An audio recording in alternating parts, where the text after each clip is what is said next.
Bien, bonjour à toutes et à tous pour cette session sur francophonie et développement vers une réconciliation.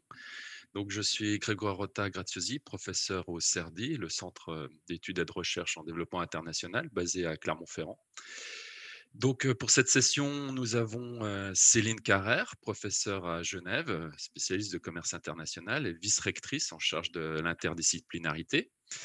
Nous avons également Simone Bertoli, professeur à Clermont-Ferrand, au CERDI, qui est membre aussi de l'Institut universitaire de France et qui est un grand spécialiste des migrations. Et nous avons, d'où le petit retard, nous aurons Rabat Areski, qui est économiste principal, vice-président de la Banque africaine de développement et qui est basé à Abidjan. Donc, nous avons la Suisse, la Côte d'Ivoire et l'Auvergne-Rhône-Alpes, bien sûr, pour cette session sur la question de la francophonie et du développement économique, avec un focus particulier, bien sûr, sur les pays africains. Céline va présenter en premier les questions sur le commerce international et francophonie. Nous prendrons les questions de Céline qui a un autre séminaire juste après, donc qui ne pourra pas assister à toute la session.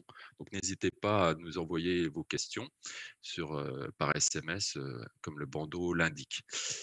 Voilà, voilà. Donc la question de la francophonie est bien sûr une question d'actualité, s'il n'en est, hein, avec le, le départ des Britanniques et au niveau de l'Union européenne, il y a beaucoup de débats sur la langue officielle qui restera sans doute l'anglais. Euh, nous allons parler donc de commerce, de migration, un petit peu de fiscalité à la fin avec moi. Et Rabat va parler certainement de questions sur les dépenses, le contrat social, voire les règles juridiques et le débat entre common law et civil rights. Très bien, je laisse la parole à Céline pour sa présentation. Merci beaucoup Grégoire et merci de m'avoir invité pour cette session. Je vais partager euh, mon écran. Est-ce que vous le voyez? Voilà, merci beaucoup. Ma présentation va se concentrer sur francophonie et commerce international, sachant que de manière générale, en fait, un espace linguistique va influencer en fait l'économie et le développement d'un pays, de tous les pays va influencer le développement des pays membres de cet espace linguistique à partir du moment où il va y avoir des liens privilégiés entre ces pays, alors notamment via plus de commerce de biens et services, plus d'investissements directs étrangers et plus de migration. Je vais me concentrer en fait sur les liens commerciaux privilégiés qu'il va y avoir au sein d'une zone qui partage une langue commune, et Simone Bertoli reviendra sur les aspects migration. Donc, si on se concentre sur le lien entre espace linguistique et commerce de biens et services, comment va s'effectuer ce lien? Alors, tout d'abord, tout simplement, la langue va permettre de baisser les coûts à l'exportation. Donc, le fait de partager une langue va faire qu'on va évidemment communiquer plus facilement et qu'on va également avoir de plus faibles coûts de transaction. Ça va jouer en fait sur le commerce de deux manières. Ça va jouer tout d'abord sur le fait que les entreprises vont pouvoir exporter plus facilement des nouveaux produits, donc explorer de nouveaux marchés à l'exportation. Donc, on va développer la marge extensive du commerce. Mais le fait que les coûts de transaction soient plus faibles va permettre également d'augmenter les volumes commercés. Et donc là, on va avoir une marge intensive du commerce plus importante. En fait, le fait de partager une même langue, ça ne va pas seulement jouer sur les coûts, ça va aussi jouer sur la confiance. Des études ont montré que le fait d'avoir une certaine proximité culturelle, le fait de partager une langue va permettre plus de confiance. Et cette confiance entre les pays, entre les individus, va permettre d'augmenter les flux de commerce. Évidemment, ce que je dis pour le commerce est également vrai pour les flux d'investissement et pour les flux migratoires. On a donc des théories qui expliquent comment cet espace linguistique va permettre d'avoir un commerce de biens et services privilégiés et donc ainsi un impact potentiel sur le développement des pays. Il faut savoir qu'il y a énormément d'études empiriques sur le sujet et l'impact estimé est loin d'être négligeable. Donc, parmi les chiffres qui reviennent souvent, notamment Anderson et Van Wynkoop en 2004 ont estimé que la barrière linguistique pouvait être équivalent à une taxe de 7% sur le commerce, ce qui est une taxe importante. Eger et Lassmann ont également fait une méta-analyse, c'est-à-dire qu'ils ont regardé l'ensemble, enfin, une grande partie des études empiriques qui ont été publiées sur le sujet, et on estime qu'en moyenne, le partage d'une langue commune va augmenter de 33% le commerce entre les pays qui partagent cette langue. Donc là encore, on a un impact important. Alors, qu'en est-il pour la francophonie ? Je vais vous présenter quelques résultats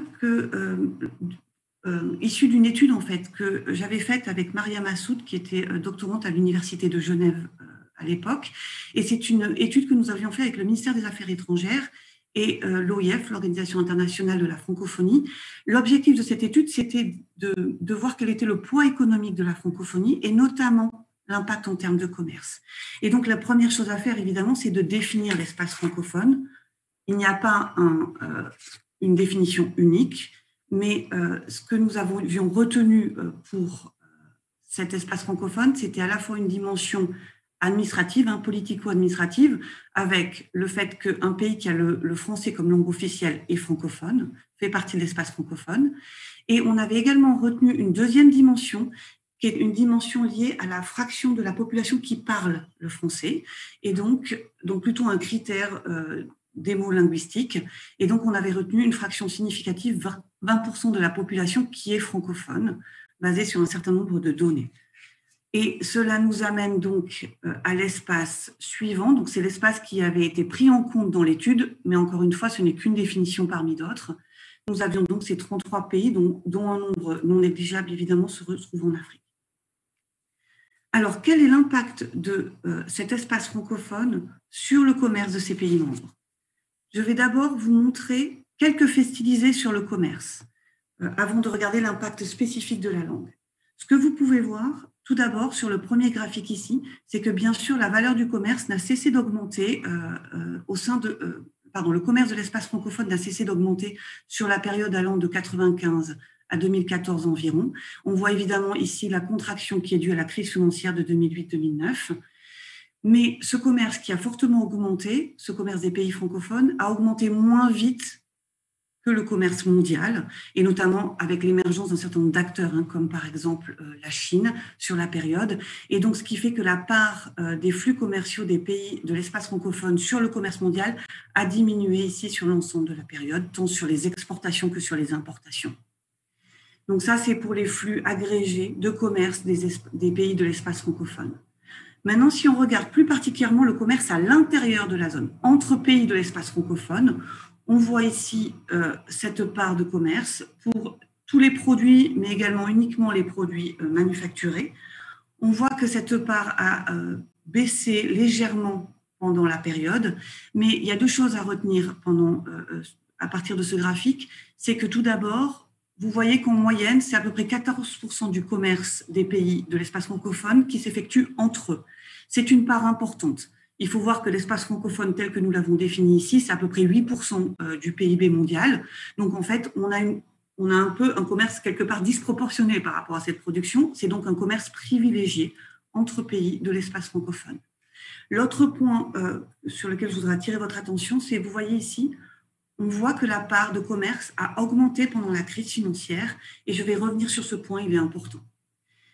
Dernier fait stylisé que je voulais vous présenter sur le commerce de l'espace francophone, c'est la diversification des exportations. Comme je vous l'ai dit tout à l'heure, on va avoir un effet de la langue sur le volume de commerce, mais également sur la capacité des pays à essayer de nouveaux produits et peut-être à diversifier leurs exportations. Alors, ce n'est pas quelque chose qui est facile à voir, mais en prenant l'ensemble des produits exportés qui sont répertoriés en 4000 catégories, on a regardé des indices de concentration des exportations des pays de l'espace francophone en fonction du partenaire.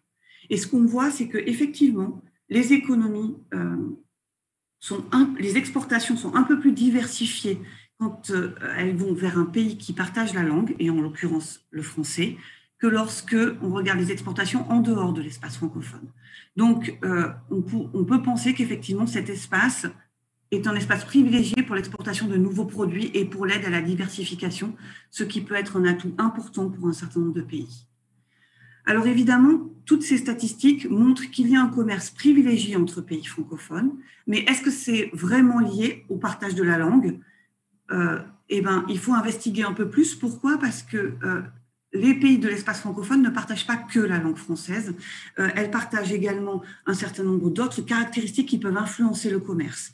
Il y a une certaine proximité géographique pour certains d'entre eux, il y a des accords commerciaux qui peuvent jouer également sur le commerce, et il y a bien sûr des liens historiques qui peuvent jouer un rôle important. Donc ça, je ne vais pas rentrer dans le modèle qui est utilisé, mais le modèle de gravité est un modèle qui permet justement de distinguer entre les différents déterminants du commerce bilatéral entre pays et de distinguer un peu l'impact des différents facteurs. Nous avons un échantillon de 153 pays, dont les 33 pays francophones que je vous ai présentés précédemment, ce qui fait qu'on a un échantillon conséquent qui nous permet un peu d'identifier les différents déterminants du commerce. Et donc, pour vous donner directement le résultat, ce que nous avions trouvé, c'est qu'en moyenne, sur la période, un pays francophone bénéficie d'un supplément de commerce de 22% avec un autre pays de cet espace, relativement au commerce qu'il aurait avec ce même pays s'il n'était pas francophone. Donc, on voit qu'il y a un impact de 22% lié spécifiquement au partage d'une langue, de la langue française en l'occurrence. Cet impact est important. Alors, il est un peu moins important que l'impact qu'on peut attendre d'un accord régional, par exemple, ou du fait de partager une frontière terrestre, mais nous avons un impact qui est conséquent. C'est un impact moyen. Si je décompose cet impact dans le temps, juste pour vous montrer, donc c'est la même estimation qu'avant, c'est simplement qu'on vous montre année après année quelle était l'estimation de cet impact de la langue sur le commerce.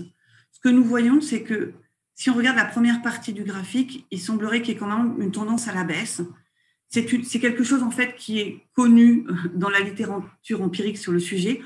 On observe que, notamment des études qui ont regardé l'influence qu'avait le passé colonial, les liens historiques, la langue, le partage dans certains cadres juridiques, tout ça, il y a eu tendance à avoir une érosion au fil du temps, depuis évidemment les indépendances. Donc, ça a toujours un impact fort, mais qui a tendance à baisser dans le temps avec l'émergence des nouvelles technologies et du commerce international.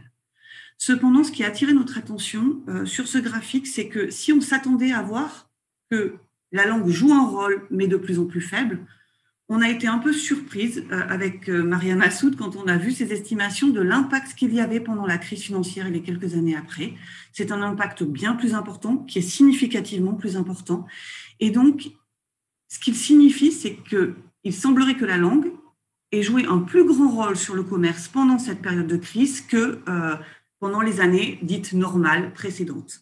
Donc, on a investigué un peu plus cette question-là en regardant de manière plus générale quel pouvait être le lien entre l'impact de la langue sur le commerce, l'impact d'une proximité culturelle sur le commerce en temps de crise. Et donc, en 2018, on a regardé ceci, donc toujours basé sur un modèle de gravité, mais cette fois-ci, on a défini en fait des périodes, on a identifié les périodes de crise qu'il y avait dans certains pays entre 1995 et 2016, donc un certain nombre évidemment en 2007-2008, et on a regardé comment se comportaient finalement les différents déterminants de proximité culturelle sur ce commerce. Et ce qu'on observe, c'est que en période de crise, en temps de récession, l'impact favorable d'une langue commune sur le commerce va être majoré. En fait, le fait de partager une langue commune va permettre une plus grande résilience des flux de commerce d'environ 11%. Donc, c'est loin d'être négligeable. C'est-à-dire qu'en plus, la langue va permettre d'avoir un commerce privilégié avec certains partenaires, ceci en temps normal, mais on voit apparaître là quelque chose, un autre atout du fait de partage d'une langue, c'est le fait qu'il y ait potentiellement une plus grande résilience des flux de commerce en temps de crise. Ils vont baisser, comme tous les flux de commerce en 2007-2008, mais moins que le commerce avec des pays non francophones.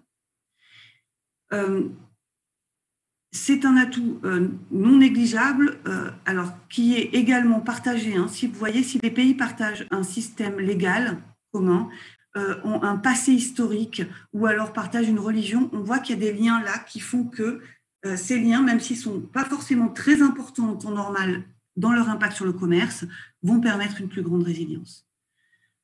Je me permets de vous montrer également, pour finir, ce graphique en fait d'un collègue, Cédric Thiel de Genève. Donc c'est un article qui vient tout juste de sortir et qui regarde un peu justement comment la distance qu'il y a dans les langues de deux pays vont jouer sur l'effondrement des flux commerciaux en cas de crise. Donc, alors, il regarde toute une série de distances. On va se concentrer ici sur la distance dans la langue.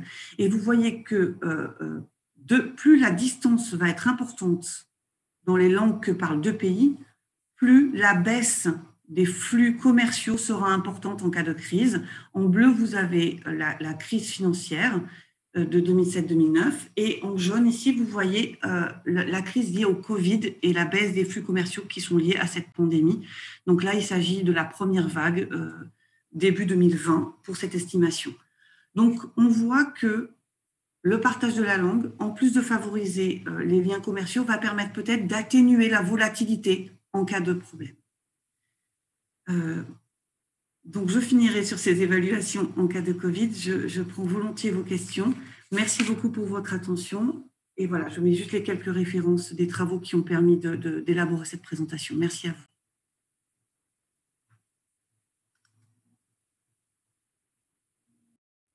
Merci Céline.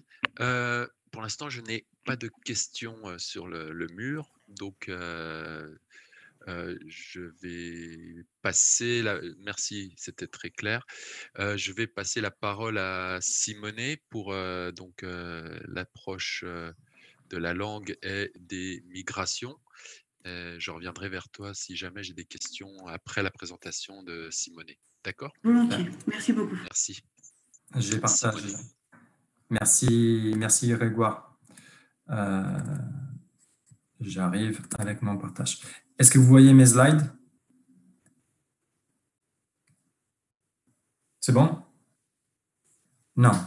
Ah, désolé. Non, on a... Je vais essayer à nouveau.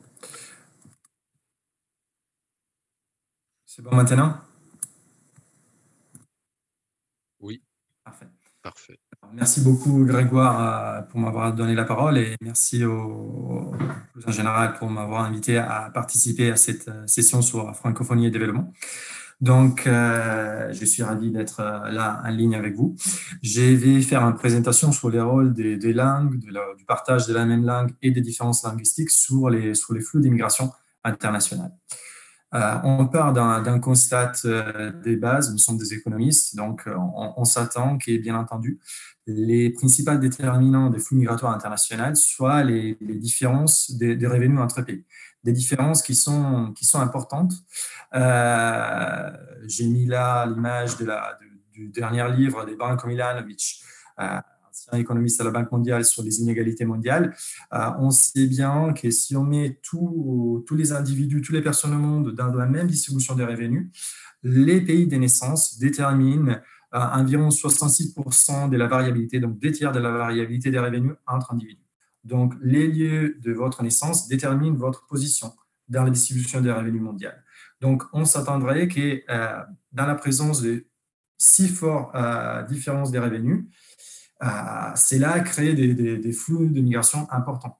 D'autant plus que l'évidence empirique suggère que la plupart des différences des revenus entre pays ne sont pas liées à des différences intrinsèques dans les caractéristiques des travailleurs qui sont nés dans différents pays, mais c'est vraiment des différences de productivité, en place premium en anglais, désolé, entre les pays. Donc, par exemple, Clemens, Pritchett et Montenegro, sur la Review of Economics and Statistics, ont montré qu'en moyenne, un migrant qui arrive aux États-Unis va multiplier son salaire par rapport au pays d'origine entre 5 et 6 fois. Donc, il y a un retour important par rapport à la migration. Cependant, l'évidence empirique qui vient d'estimation des modèles de gravité tels qui sont utilisés dans les domaines du commerce et dont Céline vient de nous parler, suggère qu'effectivement, les flux migratoires répondent de façon positive aux écarts de revenus entre les pays d'origine et les pays de destination, mais l'ampleur de cette élasticité est faible. Si cela est le cas, donc cela est effectivement quelque chose de nécessaire si on veut réconcilier les faits qu'il y a des grosses inégalités de revenus entre pays avec un autre fait stylisé important, que l'ampleur des migrations internationales est assez limitée. C'est-à-dire, dans le monde, nous avons environ 272 millions de personnes qui habitent dans un pays qui n'est pas leur pays de naissance ou de citoyenneté. Cela représente environ 4% de la population mondiale. Bien entendu, il y a de l'hétérogénéité entre pays d'accueil. Ce pourcentage est sensiblement plus élevé en France, où nous sommes autour de 11-12% de la population résidente qui est née à l'étranger, mais ça reste quand même faible compte tenu de l'ampleur des inégalités des revenus entre pays du monde. Donc, si les décisions de migrer, donc de traverser des frontières ou de ne pas les faire, sont rationnelles et optimales pour les personnes qui les prennent, alors, si pas beaucoup de personnes bougent, il doit exister des coûts d'immigration très importants qui empêchent ces mouvements ou qui ne rendent pas profitables ces mouvements, même en présence de ces écarts des revenus. Et bien entendu, un déterminant majeur de ces coûts implicites à la migration est dû à les différences linguistiques entre pays. Parler en langue commune, partager en langue, est un déterminant majeur des flux migratoires, comme nous avons vu aussi également pour les flux des commerces dans la présentation de Céline. Bien entendu, je dois préciser, comme l'a fait Céline, que ce n'est pas simple de démêler l'effet qui est dû à la langue à d'autres facteurs qui sont extrêmement corrélés, c'est-à-dire un espace linguistique et aussi un espace qui est composé des pays qui ont souvent partagé un parti important de leur histoire, notamment un passé colonial. Sont souvent des pays qui ont une proximité géographique. Nous avons vu dans la carte du monde de l'espace francophone qui Céline a partagé avec nous que les pays de l'espace francophone sont des pays proches, notamment en Afrique. Donc, je ne vais pas arriver là à vous décrire quel est l'effet causal de la langue, du partage de la langue sur les flux migratoires, mais je peux suggérer qu'effectivement, il y a une corrélation très importante qui est liée, par exemple, au fait que si on prend un couple de pays qui partagent la même langue, donc un couple, par exemple, des pays francophones ou hispanophones, les deux pays vont permettre une mobilité humaine, même pour des raisons autres que la migration, donc par exemple les flux des touristes, qui sont plus favorables par rapport à un couple des pays qui ne partagent pas la même langue. Donc notamment des ressortissants des anciennes colonies espagnoles en Amérique latine ont bénéficié pendant longtemps de la possibilité de rentrer en Espagne sans avoir un visa. Les passeports étaient suffisants. Donc cela peut ouvrir la porte à des opportunités d'immigration sans papier, c'est-à-dire vous entrez légalement à destination et ensuite vous restez au-delà de la période pour laquelle l'admission avait été octroyée. Ce n'est pas seulement l'effet de partager la même langue, c'est aussi l'effet, la proximité linguistique joue également. Donc, Atsara et Ptlikova sur l'Economic Journal il y a 5 ans ont bien montré que si on emprunte aux linguistes différentes mesures de proximité entre des langues, une proximité plus importante entre deux pays qui ne partagent pas la même langue, la France et l'Italie, va également attirer davantage de flux migratoires. Effectivement, je suis arrivé personnellement en 2011 en France, je ne parlais pas un mot de cette langue et c'est arrivé très vite à cause de l'origine latine du français et des langues maternelles. Quel est le rôle plus en général qui est joué par les partages de la même langue dans les flux migratoires? Partager la même langue réduit un coût très important qui peut limiter les flux migratoires, c'est-à-dire la recherche de l'information. On ne peut pas imaginer que les migrants, avant de partir, puissent avoir une connaissance pleine et parfaite, par exemple, des conditions sur les marchés du travail de différents pays de destination. Partager en langue facilite énormément la recherche de cette information et donc réduit un coût implicite important à la migration. Ensuite, partager en même langue facilite notamment la capacité d'un migrant de transférer son capital humain et notamment ses crédentiels d'éducation dans les pays d'accueil. Des pays qui partagent la même langue sont aussi des pays qui typiquement ont des accords de reconnaissance mutuelle des titres d'études de leurs étudiants. Et donc, cela facilite les transferts de capital humain à travers les frontières. Bien entendu, les effets de la langue ne jouent pas seulement sur la taille des flux migratoires, mais joue également sur la composition des flux. Comme je vous disais, on voit bien à quel point les partages de la langue favorisent la portabilité de son capital humain. Cependant, si on regarde la proportion des migrants avec un haut niveau d'éducation, par exemple bac, au-delà du bac, dans les nombres total des migrants, on voit bien que la partie des migrants hautement qualifiés est plus faible quand les pays d'origine et des destinations, des pays d'accueil, partagent la même langue. Donc, les effets des réductions des coûts d'immigration liés au partage de la langue semblent être, en termes relatifs, plus importants pour les migrants avec un niveau de qualification plus faible. Ces mouvements à l'intérieur d'un espace linguistique, bien entendu, peuvent produire des effets à la fois pour les pays d'accueil et aussi pour les pays d'origine. J'ai mis là un livre de Jean-Michel Severino, ancien directeur général de l'AFD jusqu'en 2010, avec Jérémy Heidenberg, qui s'appelle Entrepreneur Afrique et qui est un tour d'horizon de plusieurs histoires des succès de entreprises dans les secteurs privés dans différents pays d'Afrique, et notamment des pays d'Afrique francophone. Un constat récurrent dans ces livres, c'est qu'une très grande partie de ces entrepreneurs des succès dans les pays de l'Afrique francophone sont des migrants de retour. C'est-à-dire, ils ont passé une partie de leur vie, soit en tant que travailleurs, soit avant en tant qu'étudiants, à l'étranger, et notamment dans d'autres pays francophones, notamment la France. Donc, la facilitation des mouvements transfrontaliers qui est liée au partage de la même langue peut avoir aussi des retombées positives pour les développements économiques des pays d'origine de ces migrants. Je me permets, compte tenu qu'on est, même si en ligne, à Auvergne-Rhône-Alpes, de faire un petit zoom pour vous donner une idée visuelle de qu'est-ce que ça veut dire que la langue facilite l'immigration internationale. Je me focalise sur les étudiants et notamment sur les étudiants qui sont inscrits sur les dernières 10 ans environ à l'Université Clermont-Auvergne. Et je vous montre dans ces slides un anamorphose, c'est-à-dire une carte du monde qui a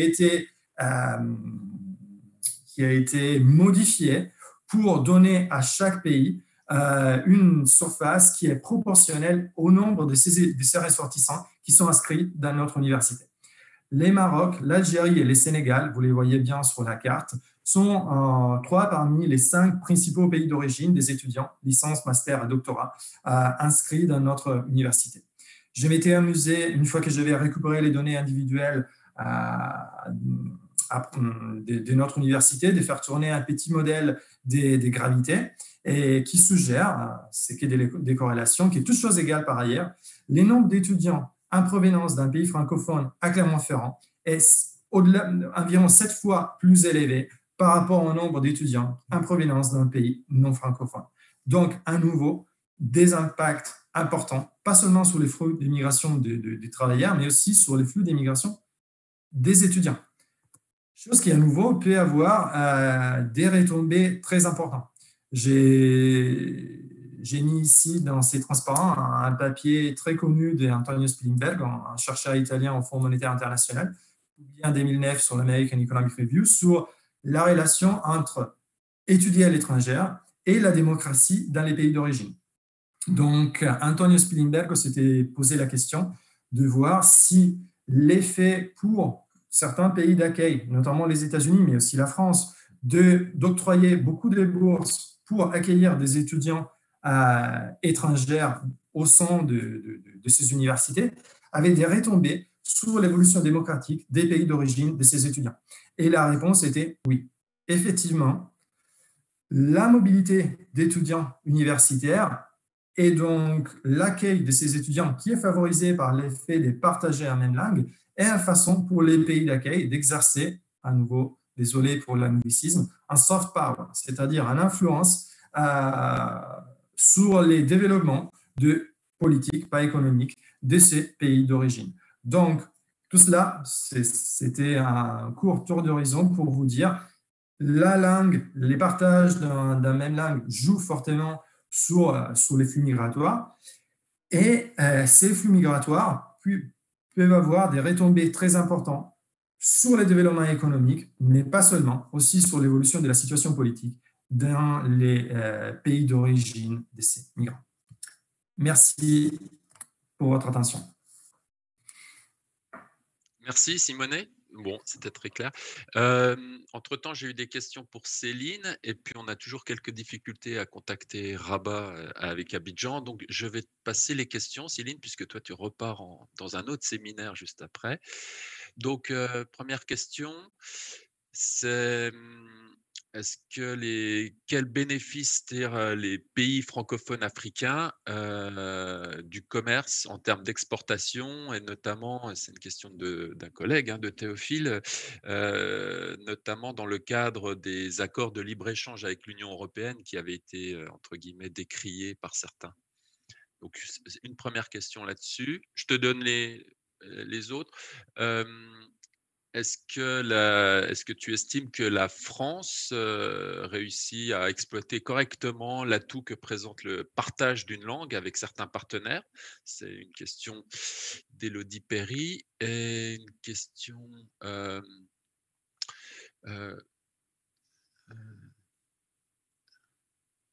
peut-on alors conjecturer de ces analyses que la langue anglaise, tu vois, en miroir, a-t-elle un impact dans les échanges ou pas du tout, en contrepartie de ton analyse sur la langue française? Est-ce que l'on peut parler de protectionnisme linguistique en période de crise? Voilà. C'est les principales questions. Ok, merci beaucoup. Alors, pour venir sur le commerce des pays africains, il est évident que c'est difficile de distinguer dans le commerce qu'ont les pays africains, avec notamment la France, de distinguer ce qui tient des accords de commerce qui sont mis en place, de ce qui tient des liens commerciaux qui existent depuis de nombreuses années, depuis l'indépendance d'un certain nombre de pays. Donc, en fait, c'est toujours difficile, sachant qu'il y a également certains de ces pays qui ont une monnaie qui est rattachée et fixe par rapport au franc français, à l'euro, qui est aussi une source de stabilité, en fait, dans les relations monétaires et donc dans le commerce. Donc, c'est quelque chose de difficile de répondre exactement à cette question. Donc, c'est vrai que quand on fait ces modèles de gravité, qu'on essaye de distinguer, ce qu'on voit, c'est qu'effectivement, un certain nombre de pays africains bénéficient dans leur commerce de ces liens liés à la langue. Et ce qui est intéressant de voir, c'est que, à mon avis, plus que sur les volumes de commerce qui sont faits, il y a vraiment une plus grande diversification des exportations qui apparaît dans un certain nombre de pays. Alors, on n'a pas toujours les données, je ne veux pas non plus tout généraliser, mais je me rappelle que quand on a regardé les exportations d'un certain nombre de pays, donc il y avait notamment la Côte d'Ivoire et le Sénégal dans l'échantillon, on voyait qu'il y avait à peu près 15% de produits supplémentaires qui étaient exportés vers d'autres pays de la zone, de l'espace francophone, ce qui permet quand même d'amener le commerce vers un certain nombre de nouveaux biens qui peuvent être intéressants. Après, dans le lien qu'il y a avec, si j'ai bien compris, il y avait une deuxième partie dans la question de Théophile qui était liée aux accords commerciaux. Donc là, on part un peu sur un autre domaine. Les accords commerciaux, là, notamment qui ont été un peu décriés ces dernières années, c'était le fait que, me semble-t-il, si c'est de ça dont Théophile parle, c'est le fait qu'il y avait des accords qui permettaient un libre accès en fait, à un certain nombre de pays de l'espace francophone vers l'Europe, sans droit de douane, sans quota, sans rien, sans qu'il y ait la réciproque. Et puis, ces dernières années, on a négocié des accords bilatéraux et qui fait que l'Europe a sa contrepartie, en fait, vers un certain nombre de pays, ce qui a pu créer des tensions et des dangers pour un certain nombre de secteurs. Donc, sur ce point-là, en fait, on est bien au-delà de la question en fait, de la présentation, parce que là, on n'est plus du tout sur l'espace francophone, puisque là, on est carrément avec l'Europe dans un ensemble, me semble-t-il, dans la question. Donc, c'est vrai que on est... Si je ne m'abuse, si je me permets juste de t'interrompre, l'Europe a été condamnée pour cette pratique par l'OMC, et donc a été obligée, Oui. il me semble, Ah, parce que c'est à l'initiative des pays d'Amérique du Sud qui estimaient qu'ils étaient désavantagés par rapport à l'Afrique, non? Par rapport aux pays ACP, hein, Ah, Afrique et Pacifique, qui avaient un accès privilégié vers l'Europe, sans que ça respecte les règles en fait de commerce international qui consistent à dire qu'on a le droit de faire un accord, mais il faut qu'il soit réciproque, il faut qu'il concerne 80% des biens. Donc effectivement, ça a été dénoncé, et c'est pour ça qu'un peu en urgence et parfois de manière un peu brusque et peu réfléchi, il y a pu avoir des accords intérimaires qui ont été signés et qui mettaient à mal certaines économies. Ça, on est tout à fait d'accord. Mais ça, je ne suis pas sûre que ce soit lié à la langue. C'est juste ça que je voulais dire, et à l'espace francophone. Pour la question d'Élodie, est-ce que la France peut bénéficier de cet atout? En fait, alors, difficile de dire, hein, la France a un commerce privilégié avec les autres pays de l'espace francophone, elle aussi, elle en bénéficie. Est-ce que ça pourrait aller au-delà? Certainement. Il y avait eu plusieurs rapports. En fait, au même moment où nous avons fait l'étude avec le ministère des Affaires étrangères et l'OIF, il y avait cette question que François Hollande voulait porter à l'époque de est-ce que justement la France bénéficie assez de cet espace francophone et pourrait renforcer ses liens, parce qu'on avait justement ces études qui montraient que ces liens étaient en train de s'atténuer au fil du temps, en fait. Et est-ce qu'on pouvait relancer ça, renforcer ça? Donc, je pense que si on regarde un peu la littérature, oui, elle en profite, pas forcément assez. Maintenant, c'est difficile de voir comment elle pourrait en bénéficier plus. Ce serait plutôt en formalisant à ce moment-là des accords avec des règles du jeu très claires, plus que de se baser sur un lien particulier. Donc, ça peut venir renforcer, mais c'est vrai que un certain nombre de personnes pensent qu'il faudrait mieux rester au niveau de l'Europe et signer des accords avec des pays au niveau de l'Europe. Certains pensent qu'il faudrait que la France refasse un développement de la langue française dans un certain nombre de pays pour entretenir des liens et pour entretenir un réseau. Mais c'est toujours un peu délicat et c'est difficile économiquement, je ne parle pas politiquement, mais économiquement, c'est toujours un peu difficile de voir un peu le coût qu'aurait une telle politique de développement en regard de ce que ça lui apporte. Mais il est évident, il y avait eu des études flagrantes là-dessus, sur le fait que, notamment sur les activités culturelles, par exemple, de la France, le secteur culturel français est extrêmement porté par l'espace francophone.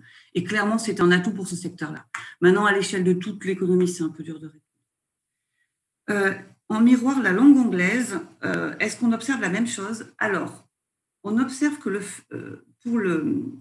j'espère pour le Royaume-Uni, j'espère pour les Anglais que c'est le cas, parce qu'ils n'ont pas arrêté de répéter lors du Brexit que ce n'était pas grave parce qu'ils allaient lancer l'Empire 2.0 basé sur l'espace anglophone. Donc, ils ont l'air de penser qu'effectivement, ce que je vous ai raconté sur la francophonie se répercutera sans problème sur l'espace anglophone. Alors, pas seulement du fait de la langue, mais également du fait des liens commerciaux et des accords commerciaux qu'ils ont, bien évidemment. Pour l'anglais, en fait, c'est simplement quand on fait nos modèles de gravité, hein, Simonet a la même chose, c'est qu'en fait, évidemment, si tout le monde parle l'anglais, la préférence que ça va apporter avec un partenaire est très faible, en fait. Donc, souvent, quand on regarde en fait, spécifiquement la langue anglaise, on trouve qu'il y a un petit effet, mais il est plus ténu parce qu'en fait, on a plus de partenaires possibles. Ce n'est pas un lien privilégié qu'on a avec un partenaire parce qu'on est deux à parler cette langue-là. Donc, évidemment, plus de gens parlent la langue, plus le supplément de commerce que ça amène va être faible. Mais en même temps, c'est partagé sur plus de partenaires. Donc, au final, oui, l'espace anglophone permet effectivement d'avoir un certain nombre de commerces supplémentaires, mais en bilatéral, c'est quelque chose qui est plus dilué, en fait. C'est une préférence qui va être plus diluée. Est-ce qu'on a un protectionnisme linguistique?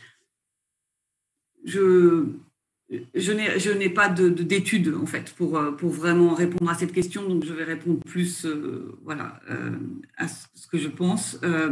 Je ne suis pas sûre que ce soit du protectionnisme, dans le sens où je ne suis pas sûre qu'on utilise volontairement la langue pour se protéger de la concurrence étrangère qui ne viendrait pas de pays qui parlent la même langue. Mais il est évident qu'on a vu dans la crise financière, l'une des raisons, il y a eu plein de raisons de l'effondrement du commerce, mais l'une des raisons, ça a été qu'on ne pouvait plus financer le commerce international.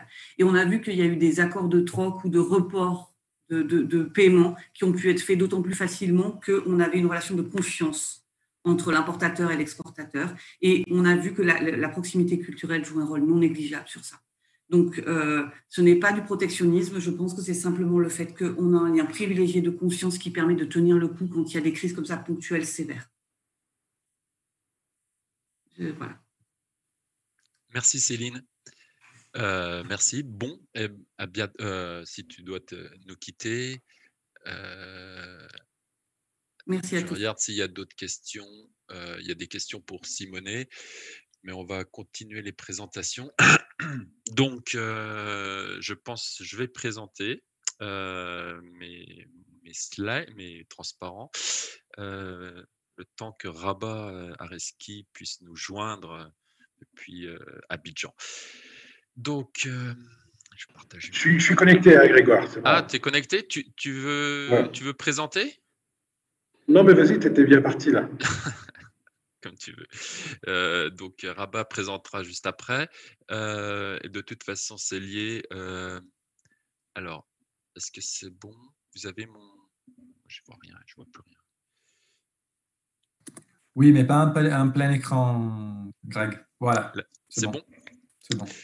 Donc, Rabat parlera aussi des questions de... dans la langue, il y a aussi je vais vous expliquer ça. Il y a aussi les caractères juridiques. Simonet et Céline en ont déjà parlé, abordé la question.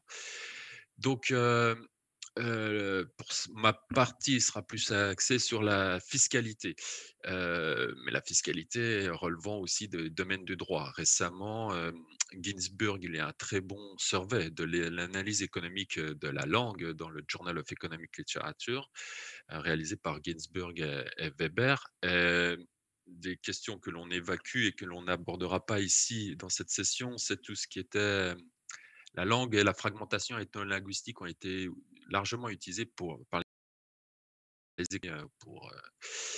pour apprécier les risques de conflit dans les pays. Ces questions-là ne sont pas abordées.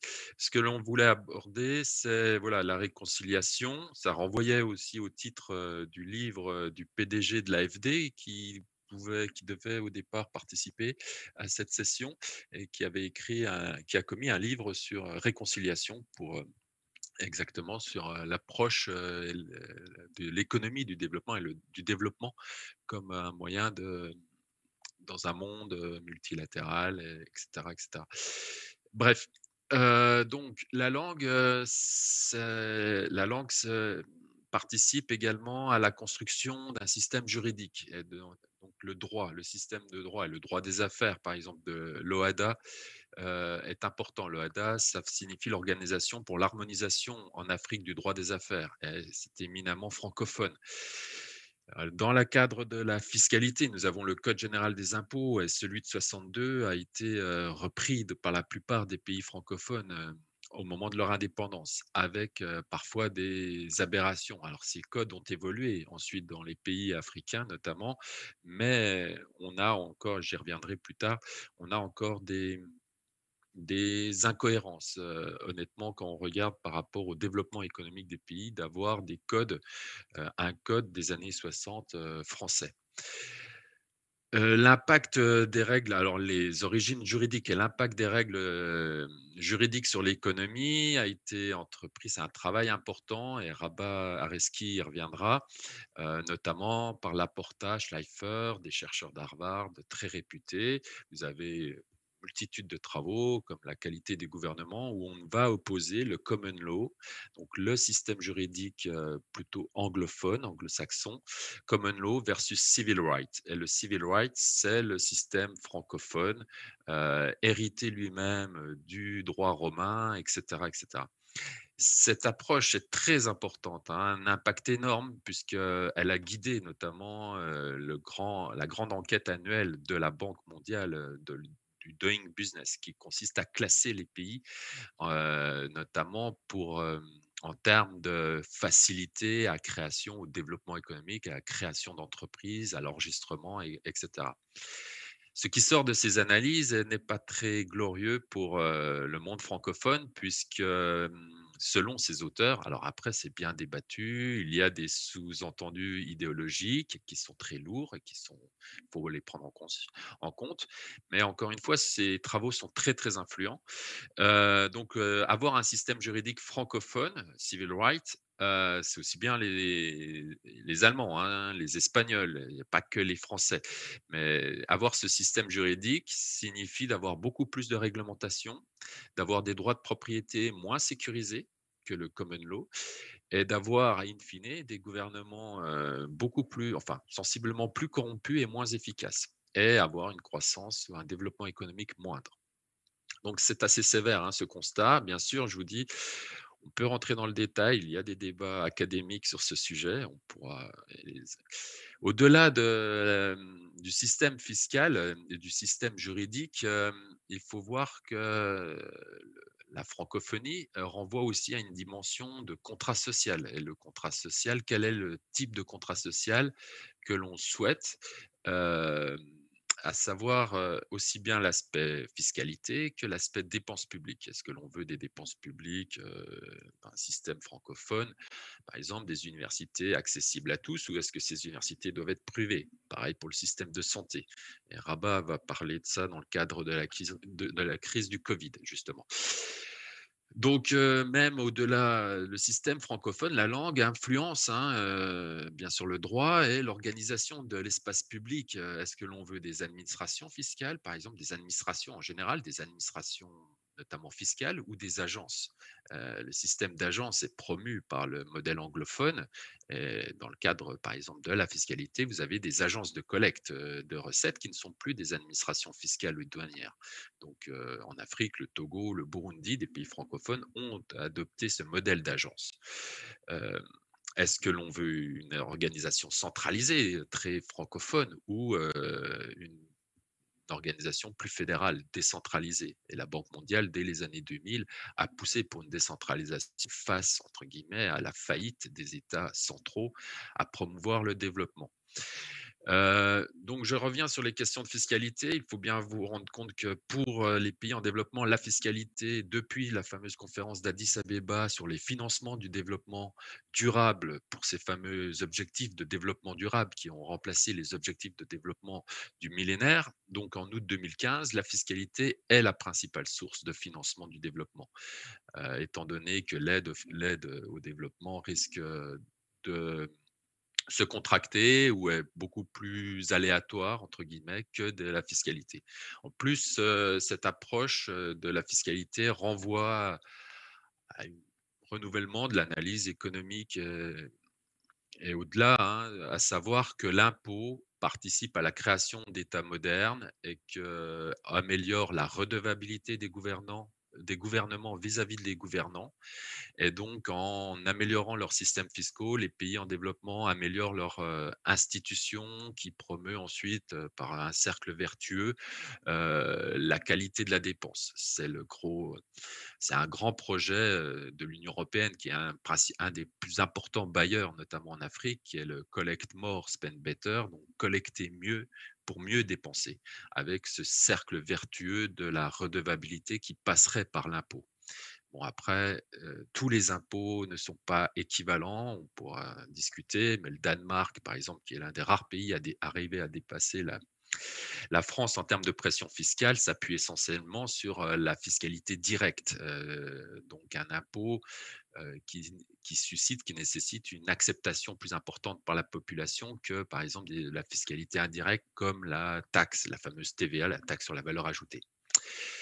Nous avons, travaillé, si avoir un système juridique francophone était une entrave, nous avons, étudié la notion d'effort fiscal avec, des doctorants et un ancien collègue du Fonds monétaire, enfin qui travaille toujours au Fonds monétaire international.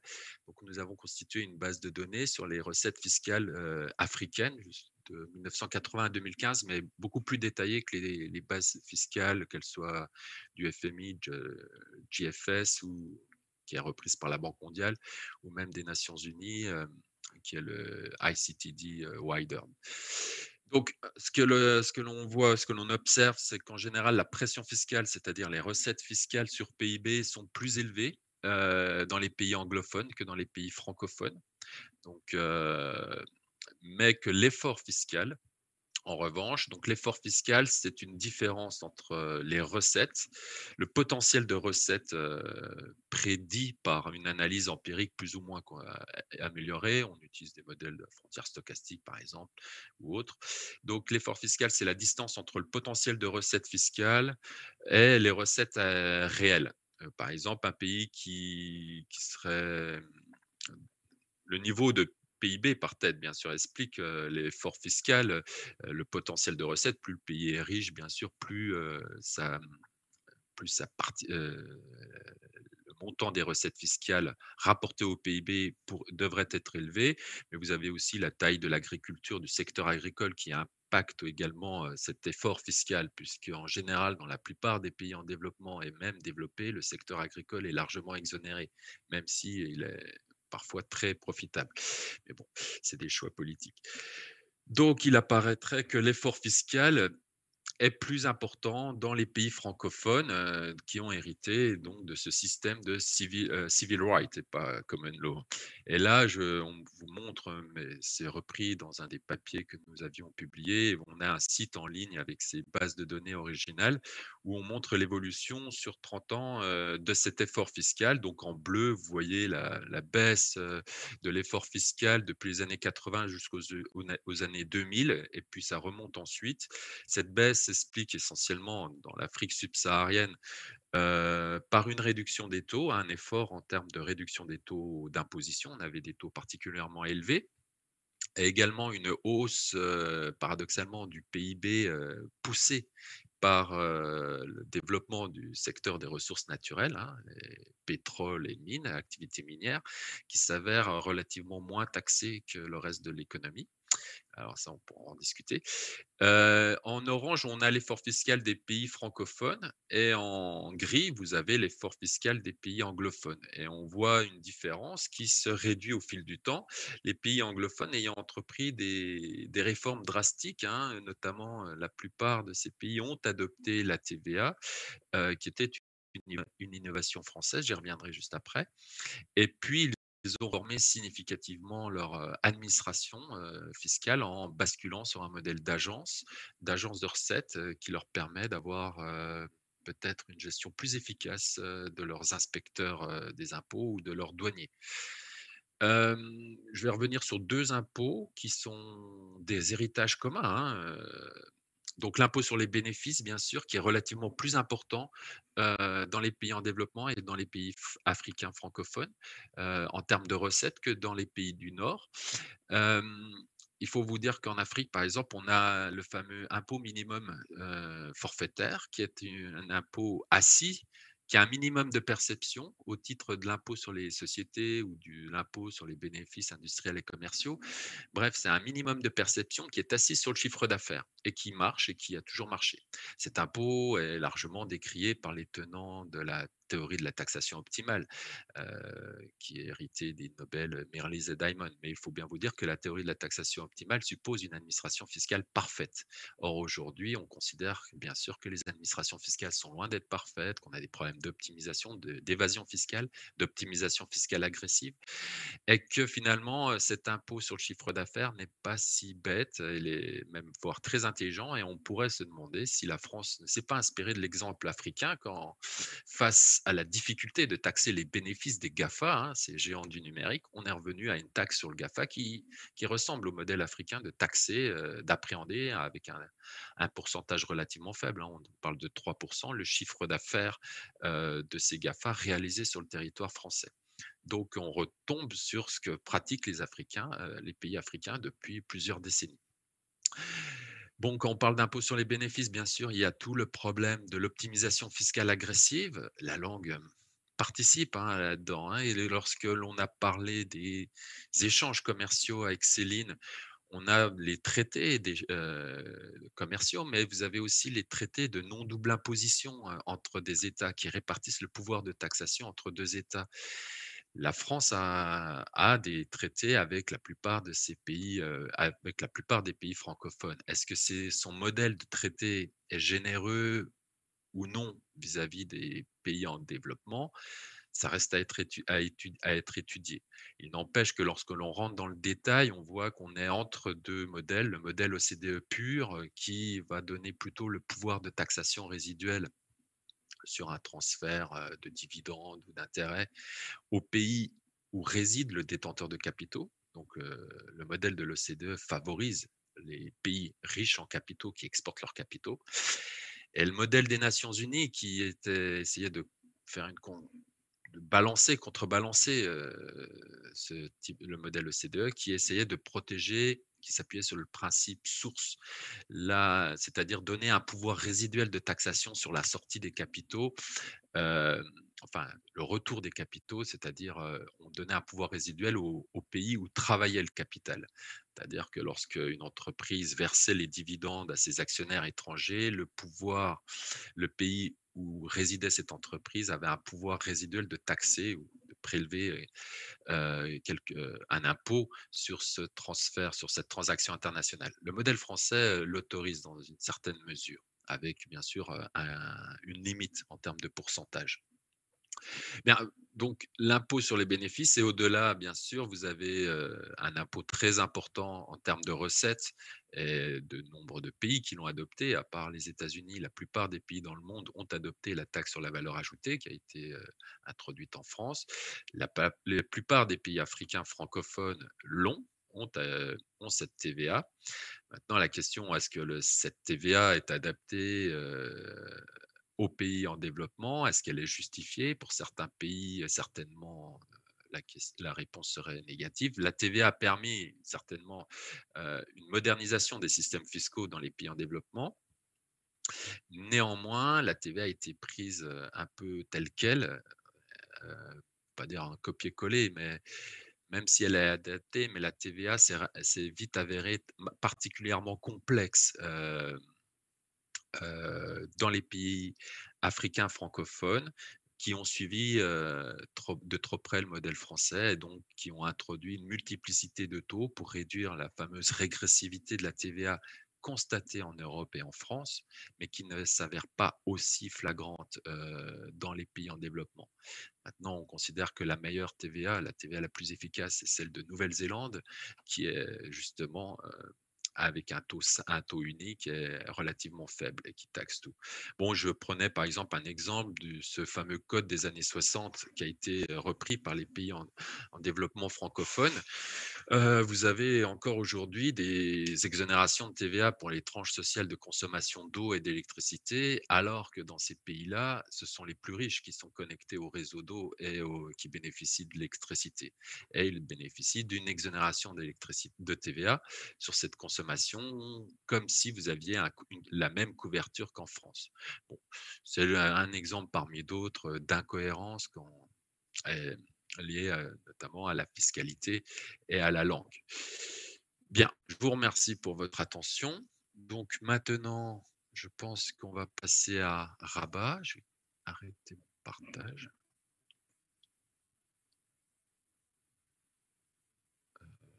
Si j'y arrive. Oui, je suis connecté. Hein. Très bien. Super. Ouais. On n'a pas Attends, je vais partager mon... Arrêtez le partage d'écran, Greg. J'arrête, moi. Voilà. Bien. Donc j'ai vraiment fait ça un peu à l'arrache, mais j'espère que ça va être utile. OK. Bon, je vais mettre la vidéo d'abord. Voilà. Super. Donc, merci beaucoup pour l'invitation. Heureux d'être avec des amis, Simonet, Grégoire et Céline. Donc, voilà. Donc, je voudrais parler en fait du potentiel arbitrage qui peut y avoir entre les différentes traditions juridiques. Et comme Grégoire l'a mentionné, effectivement, il y a une théorie de l'origine légale qui effectivement a été articulée par Schleifer et Glaser. Et la question qui peut se poser, et avec mon collègue Amadou Boli de la BAD, on est en train de grâce à Grégoire et à sa gentille invitation, on a commencé à essayer de fouiller la question. C'était de voir si effectivement il y a un arbitrage entre potentiellement performance économique, hein, comme l'a montré Schleifer, il y a beaucoup d'évidence, hein, d'éléments qui portent à montrer que les pays qui ont une tradition juridique qui est plus du civilisme, hein, sont des pays qui tentent à avoir un développement financier plus élevé. On va le voir dans les quelques graphiques que Madou a gentiment préparés.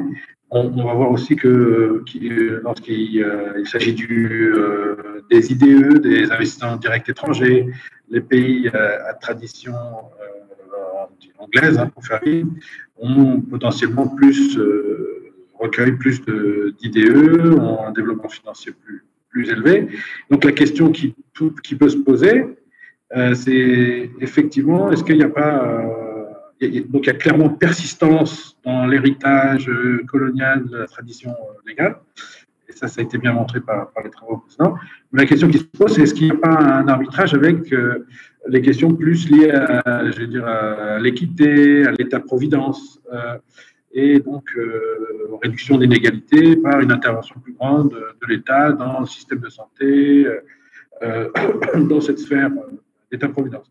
Et dans mes récentes discussions avec André Schleifer, il est effectivement de l'avis, et ça m'a surpris au début, que effectivement cet arbitrage potentiellement est là, et à la lumière de Covid, et à la lumière de ce qui s'est passé aussi aux États-Unis et dans ces pays de cette tradition où finalement on a privatisé le système de santé, on peut se poser la question de, finalement, est-ce qu'un système de santé privatisé, sans l'option publique, est très détrimental à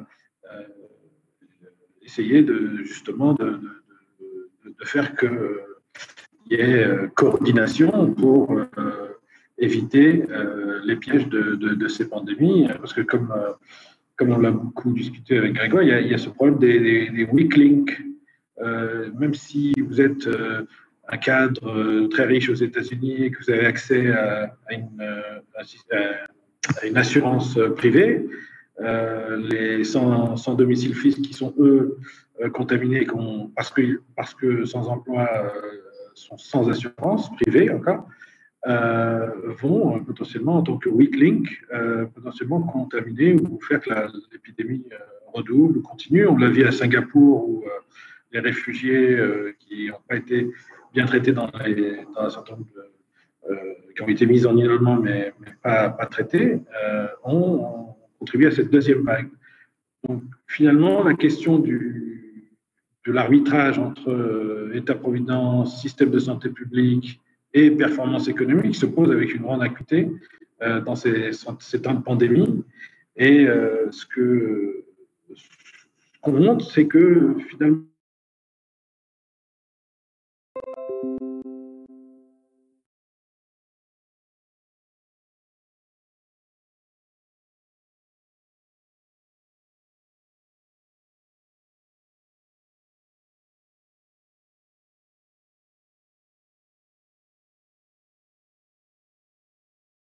corroboré par les données. Mais lorsqu'on se concentre sur l'Afrique, l'image est autre. Que finalement, il n'y a pas tant de différence sur ces questions d'État-providence et de l'efficacité de l'État-providence dans la réduction de l'inégalité et sur les systèmes de santé, ce qui pourrait pointer, à mon sens, et encore une fois, c'est des choses qui sont à fouiller, c'est est-ce que finalement la viabilité de ces systèmes de santé ou d'État-providence n'est pas mise en péril par des défauts qui n'ont potentiellement rien à voir avec l'origine légale, mais qui pourraient aussi, dans une certaine mesure, être retracés sur les questions d'information, de transparence, et qui pourraient entacher ou entamer la viabilité de l'État-providence. Et là, ça fait appel ce qui se passe dans le modèle scandinave. C'est-à-dire que le modèle scandinave, lui, est un modèle avec un énorme État-providence, mais avec une transparence radicale. Et on peut penser que État-providence et transparence radicale, finalement, vont de pair, parce que si finalement, lorsque un dollar ou un franc CFA est dépensé pour des transferts, s'il y a un manque de transparence, on peut s'imaginer que non seulement très peu de ce franc CFA va arriver au destinataire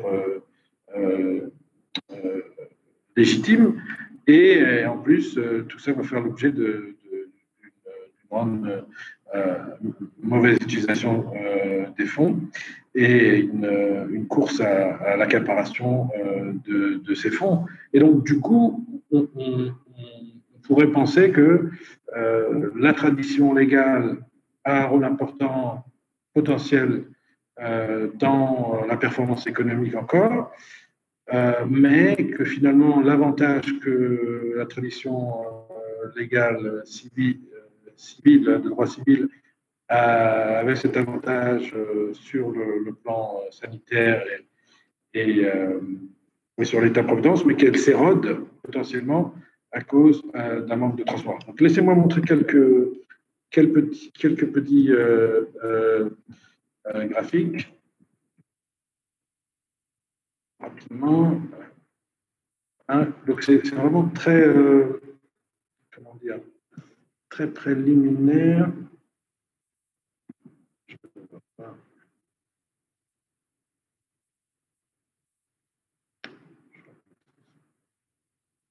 Je ne vois pas mon PowerPoint.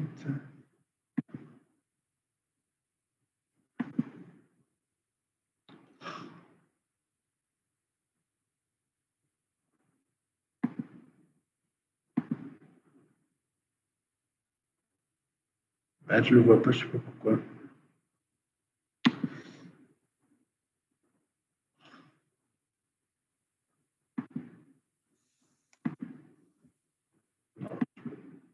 Bon, je n'arrive pas. Tant pis. Enfin, donc je vais. Si, là, ça vient de basculer, là. On a. Ah bon. Qu'est-ce que vous avez? Rien d'embarrassant, j'espère. Non, on a 207 reminders. Donc, soit on doit tomber sur une messagerie à terme. Ah, d'accord. L'instant, Oh non. Pas ton dernier. Je suis désolé. Ah là là. Non, malheureusement. Qu'est-ce qui se passe là? Ça, c'est les emails d'Amadou. Bon, je vais peut-être essayer de voir si ça.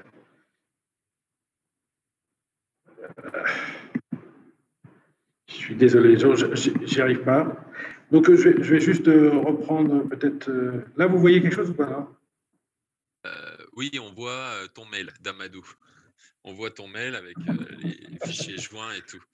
Donc, je suis désolé. Pourtant, je suis sur l'écran. Attendez, je vais faire. Slideshow. Désolé pour. Là, quelque chose ou pas, non? Bah, toujours le mail. Non, c'est moi. Ah non, bon, bah, tant pis. Ok, je vais arrêter. Donc, bon, je vais juste répéter ce que j'ai dit peut-être avec les chiffres devant moi. Donc, lorsque on utilise les données de la Banque mondiale sur la protection sociale et qu'on partage, qu'on divise les pays en pays avec différentes traditions, donc common law versus civil law, donc common law de tradition anglaise. Là, on voit effectivement que le montant moyen transféré par la protection sociale dans ces pays-là est bien moindre que celui des pays de tradition civil-law. Et lorsque on regarde l'impact sur la réduction de l'inégalité liée à la protection sociale, effectivement, ça corrobore ces transferts. Mais dès qu'on fait un zoom, un focus sur l'Afrique, ces différences qui étaient très fortes, notables, quasiment disparaissent. Et donc, finalement, le transfert moyen par tête n'est plus aussi différent entre les deux pays, enfin, de groupes de pays, et la réduction d'inégalités aussi. Et lorsque maintenant on bascule sur, comme je vous l'ai dit, c'est bien établi sur le développement financier que les pays avec différentes traditions légales d'adjudication, en fait, du rôle des cours de justice, hein, beaucoup plus important que le code juridique sur le côté civil law. Donc, ces pays common law ont de façon très notable un niveau d'IDE en part du PIB beaucoup plus élevé, hein, j'allais dire même 2 fois plus élevé, donc qui note potentiellement une plus grande ouverture au sens de performance, d'attractivité aux IDE. Donc, après, ce que Amadou a gentiment fait, c'est qu'il s'est attelé à essayer de regarder, par exemple, sur la crise du Covid, si, encore une fois, c'est des corrélations multivariées, mais avec, donc en regardant Covid et origine légale, ce qu'on trouve, c'est effectivement il n'y a pas une grande différence. Je sais que l'Afrique a été relativement épargnée par la crise du Covid, mais lorsqu'on regarde le nombre de cas et le nombre de morts par million, on trouve que les pays avec une origine légale donc anglaise, hein, dite common law, ont moins de cas de façon significative et moins de mortalité. Et lorsqu'on essaye de comprendre les canaux par lesquels cet effet-là peut paraître, c'est effectivement, on trouve qu'il y a une moindre performance des pays dits civil law, de tradition plutôt francophone, sur la transparence. Et donc, on pourrait conclure que finalement, au niveau global, il y a encore un héritage, il y a encore un effet de cet héritage légal important sur la performance économique, l'attractivité aux IDE, l'attractivité, enfin la profondeur du système financier, mais que sur le volet, encore une fois, performance, c'est-à-dire sanitaire, État-providence, il semble, et encore une fois, on est en train de travailler sur ça de façon plus approfondie, il semble qu'il y a une érosion de cet avantage qui, effectivement, a trait à ce que disait Grégoire sur le contrat social, mais qui semble là, lorsqu'on observe de façon minutieuse les transferts sociaux, il semble que finalement, les questions de transparence, qui n'ont peut-être pas été élevées au niveau où il faudrait sur le continent,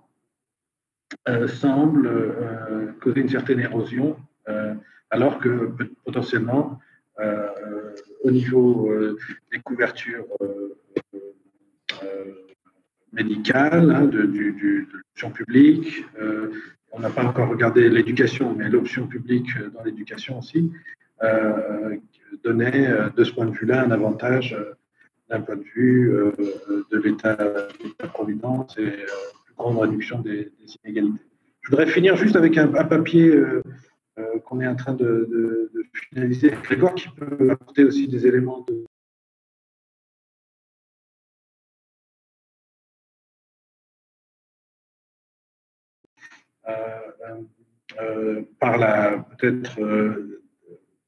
financée par cette taxation dont Grégoire parlait, même si en soi elle est importante pour financer l'action publique dans l'éducation, dans la santé, on peut se poser la question de ce qui finalement elle réduit les inégalités, les grandes inégalités. Et ce qu'on trouve dans un nouveau papier qui sortira très prochainement, c'est que finalement, lorsqu'on regarde ces inégalités, de grandes inégalités, donc le top 10 de l'inégalité, on voit que finalement, ce qui compte le plus, c'est pas forcément la taxation, pour des raisons que Grégoire connaît bien sur l'évasion fiscale, surtout dans ces fourchettes de revenus, Mais ce qui compte, c'est la concurrence loyale. Et là, on obtient effectivement des résultats qui montrent que finalement, hein, avoir un système, une gouvernance économique forte avec des régulateurs forts qui surveillent cette concurrence ont un plus grand effet sur ces questions d'inégalité à haut niveau. Hein.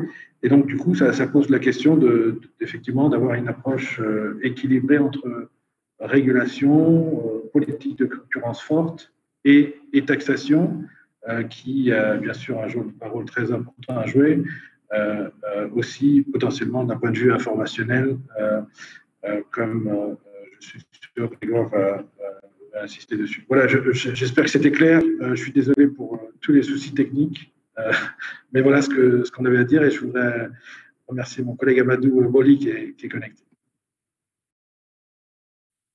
Merci Rabat. C'était très clair et très intéressant. Bon, on y reviendra sur la question de la protection sociale dans le cadre de la crise Covid. Alors, j'ai quelques questions pour Simonet relatives à la migration. Alors, une question, est-ce que tu as une idée, est-ce que vous avez une idée de l'endroit principal où vont étudier les étudiants français lorsqu'ils vont à l'étranger, l'impact potentiel sur leurs compétences? C'est une première question. Et puis, il y a une question plus générale qui concerne aussi bien Simonet que Rabat et même moi, sur le cas du Rwanda. Le Rwanda, comme vous le savez, a basculé d'une langue officielle à une autre, du français à l'anglais. Est-ce que c'est Akib Diakité qui nous demande ça, est-ce que l'on a des analyses? C'est vrai que certains diraient que c'est une expérimentation naturelle, hein, à la Robinson. Et une question, pensez-vous qu'un migrant arrivant dans un pays francophone qui apprend le français favorise la transmission de cette langue quand il est de retour dans son pays?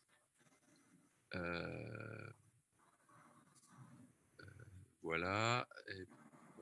Et puis, on a une question, alors c'est vrai qu'on n'a pas abordé la question monétaire, et en Afrique, comme le souligne Théophile, on a ce poids très lourd du franc CFA qui est connoté héritage colonial et autres, et donc l'adoption de l'éco, et là on a des discussions. Donc je ne sais pas si Rabat, tu as des éléments sur l'éco, le CFA. Et puis, je prends la dernière question de Théophile.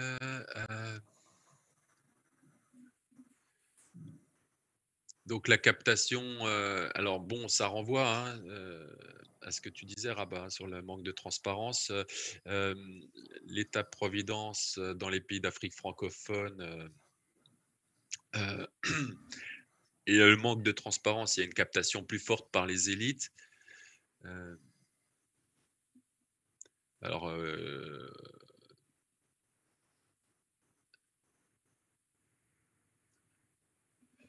ouais, je ne comprends pas trop la question, j'avoue.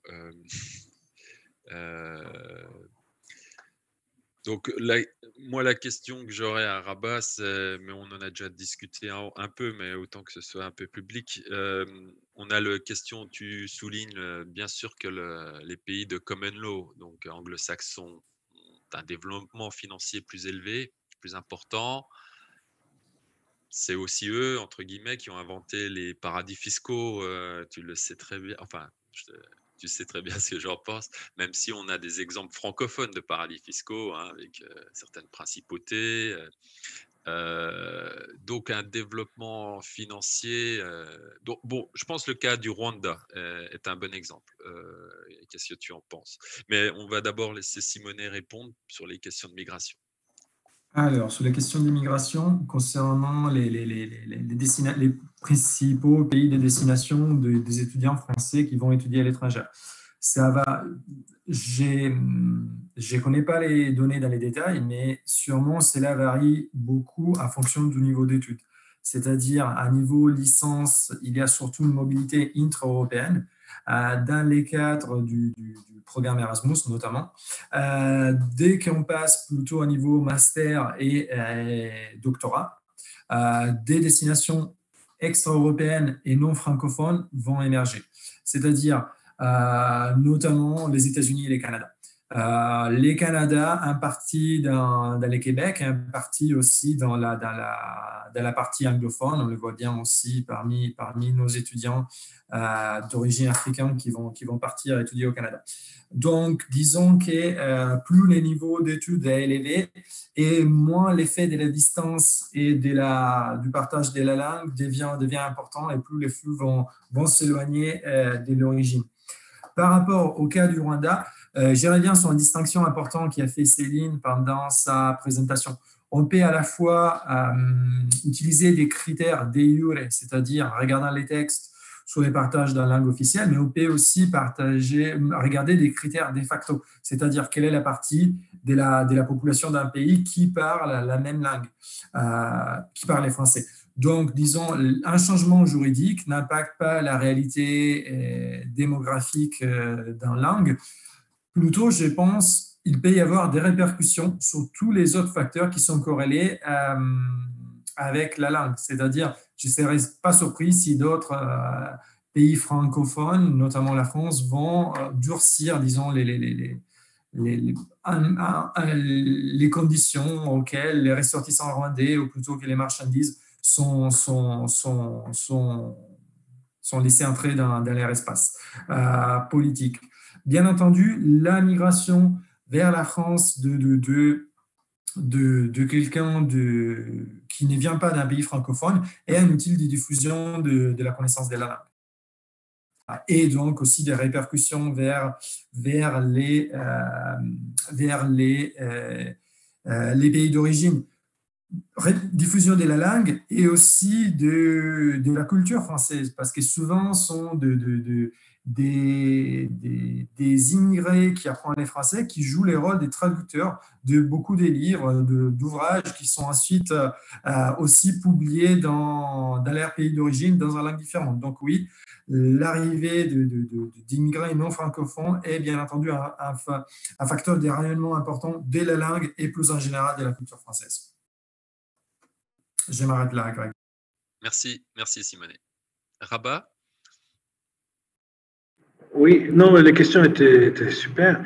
Je vais essayer pour montrer que finalement, ce n'est pas si simple, hein, comme tu le suggères, Grégoire. Finalement, on revient à des choses assez basiques, hein, mais cet arbitrage entre équité et efficience, hein, peut se décliner de multiples façons et sur multiples sujets. Par exemple, on peut noter qu'un certain nombre de pays déclinent ce trade-off en parlant de stabilité, hein, que ce soit stabilité politique, stabilité financière, stabilité économique, contre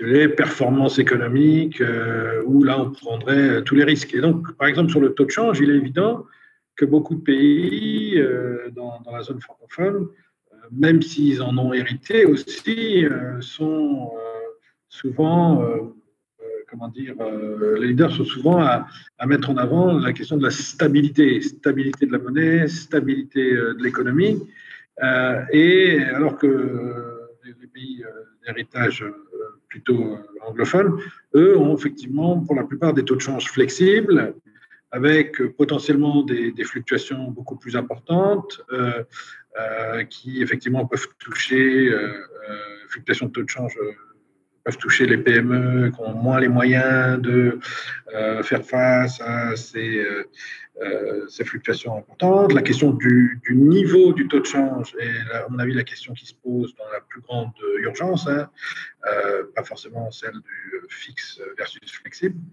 mais effectivement, lorsque on creuse et on est en train de creuser ça, on pourrait dire si effectivement les pays de tradition plutôt francophones ont des taux de change qui tendent à être surévalués, ça tend à diriger ces pays vers l'importation, hein, ça a aussi tend à une certaine répression financière parce que la régulation qui est plutôt soft touch, comme disent les anglophones, qui cache beaucoup de choses, mais qui finalement permet une plus grande innovation sur les systèmes de paiement, sur des choses qui sont très, très, très importantes pour le commerce. Et donc là-dessus, ce qu'on peut voir, c'est qu'effectivement, il y a encore des choses qui, certes, ont été héritées, mais qui continuent à être au milieu de trade-off entre stabilité et performance économique. Et pour résoudre ça, je pense qu'effectivement, c'est des débats de société sur est-ce que finalement, il ne faut pas mettre à plat une certaine dualité des sociétés dans lesquelles on est arrivé et ce risque économique qu'il faut prendre pour développer l'économie. Mais donc c'est difficile il est difficile de tout démêler, mais je suis d'accord que lorsqu'on regarde, et ça revient à Schleifer, au travail de Schleifer, en dynamique, son point sur profondeur financière se retrouve dans une sorte d'effet d'hystérésis, d'orientation de l'économie vers l'importation, de financement de l'État, qui est lui-même un État-providence. Donc, compliqué à démêler, mais effectivement, quelque chose d'important à mettre sur la table pour faire les arbitrages et que les gens comprennent que finalement, les deux systèmes ont différentes dimensionnalités qu'il faut prendre en compte lorsqu'on veut réformer de façon holistique. Mais le taux de change, le niveau du taux de change, à mon avis, est la question la plus urgente à régler pour réorienter l'économie.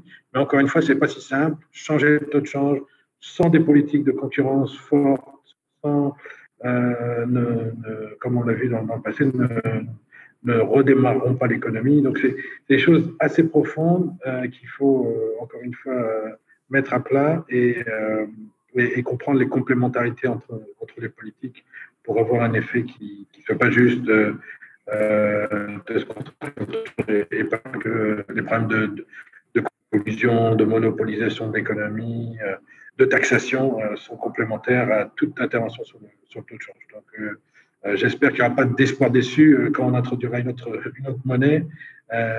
Et donc, il faut absolument, sur le débat de politique économique, pousser à bien comprendre les complémentarités de politique. Et j'insisterai sur, effectivement, le triptyque taux de change, politique de concurrence et politique de taxation. Et sur le Rwanda, effectivement, il y a un changement important qui s'est effectué, pas juste dans l'apprentissage, la langue d'apprentissage, mais qui peut aussi effectivement avoir des conséquences importantes sur le continent. Et l'île Maurice et d'autres pays, effectivement, sont des pays où la taxation et j'allais dire même, ce sont devenus des financial hubs qui, effectivement, peuvent devenir des trous dans l'architecture de cette nouvelle union économique africaine. Et donc, du coup, il faut là-dessus non seulement penser aux complémentarités domestiques, mais aussi aux complémentarités entre pays, parce que si votre voisin commence à faire du dumping fiscal, hein, ça va être compliqué d'avoir un retour sur vos politiques domestiques si effectivement l'IDE, le commerce est tracé dans un pays qui est un tax haven. Donc des dangers à venir et donc coordination là-dessus entre pays et des règles assez claires pour éviter la concurrence fiscale sur le continent vont devenir très importantes. Merci Rabat, merci Simonet. Donc, nous arrivons au terme de cette session. Je remercie encore une fois Rabat, Areski, Simonet Bertoli et Céline Carrère qui a dû nous quitter pour un autre séminaire pour cette session sur le thème de la francophonie et le développement. Et je vous dis au revoir. Merci. Au revoir. Merci à toi Grégoire. Au revoir Rabat. Merci.